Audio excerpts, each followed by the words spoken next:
బాపు surety భవిష్యత్ guarantee కార్యక్రమంలో భాగంగా ఆమె నెల్లూరు నగరం 49వ డివిజన్లో పర్యటించారు. ముందుగా డివిజన్లోని మహిళలతో కలిసి అంతర్జాతీయ మహిళా దినోత్సవాన్ని ఘనంగా నిర్వహించారు. ఈ సందర్భంగా రమాదేవి కేక్ కట్ చేసి అందరికీ పంచిపెట్టి మహిళా దినోత్సవం శుభాకాంక్షలు తెలియజేశారు. అన్ని కార్యక్రమాల్లో మహిళలు ఎంతో ఉత్సాహంగా పాల్గొనడం అభినందనీయమని ప్రశంసించారు.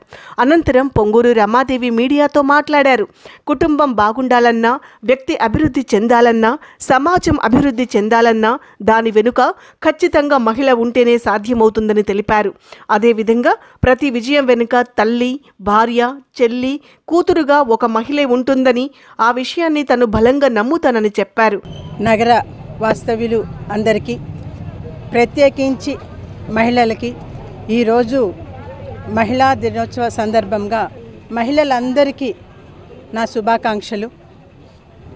ఈరోజు 49వ వార్డు 41వ బూత్లో ఇంటింటికి తిరిగి నారాయణ గారి తరపున ప్రచారం చేయటం జరుగుతోంది. సార్కే ఓటేయమని, తెలుగుదేశాన్ని గెలిపించమని, మన యొక్క మహిళల యొక్క అభివృద్ధి కేవలం తెలుగుదేశం పార్టీ గెలవటం వల్లనే మనకి సాధ్యమవుతుంది అని, ఇక్కడ వచ్చిన తర్వాత ప్రతి మహిళ వాళ్ళ యొక్క ఉత్సాహము, తర్వాత వాళ్ళ యొక్క పార్టిసిపేషను, వాళ్ళ యొక్క స్పిరిట్ చూసి నిజంగా మహిళా దినోత్సవము, మహిళల యొక్క ఇంపార్టెన్సు, వాళ్ళ యొక్క ఉత్సాహము చాలా గణనీయంగా ఉంది. చాలా ఉత్సాహంగా ఉన్నారు ప్రతి ఒక్కళ్ళు. ఏదైనా ఒక గృహము, ఒక వ్యక్తి లేకుండా ఉంటే ఒక సమాజము ఏదైనా కూడా అభివృద్ధి చెందాలి అంటే, ఒక వ్యక్తి ముందుకు నడవాలన్నా, లేదు ఒక వ్యాపారం అభివృద్ధి చెందాలన్నా, లేదు ఒక సమాజం మంచి సమాజంగా మారాలి అన్నా, దాని వెనకాల ఖచ్చితంగా ఒక మహిళ యొక్క బ్యాకప్ ఉండాల్సిందే. ఉంటేనే అది వీలవుతుంది.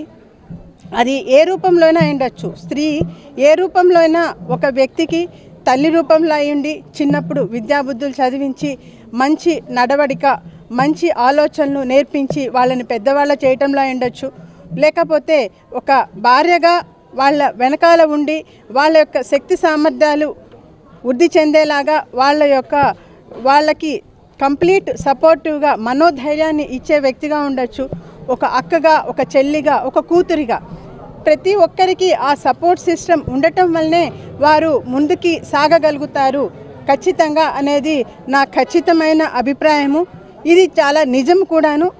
కాబట్టి ఈ మహిళా దినోత్సవం రోజున ప్రతి మహిళని కలిసినప్పుడు, ఇక్కడ ప్రత్యేకించి మహిళలను కలిసినప్పుడు ఇంటింటికి వెళ్ళి వాళ్ళు నారాయణ గారి గురించి మాట్లాడిన ఇది తప్పకుండా గెలుస్తారు, మేము మీకు అసలు భరోసా ఇస్తున్నాము, నువ్వు అసలు ఆలోచించాల్సిన అవసరం లేదమ్మా, నువ్వు అడగాల్సిన అవసరం లేదు అని చెప్పేసి ప్రతి ఒక్కరూ ఆశీర్వదించి పంపిస్తున్నారు. ఇది చాలా శుభపరిమాణము. దీనికి వచ్చిన ప్రతి మహిళకి, ఇక్కడ ఉన్న ప్రతి మహిళకి నా హృదయపూర్వక ధన్యవాదాలు. అందరికీ మరొక్కసారి మహిళా దినోత్సవ శుభాకాంక్షలు.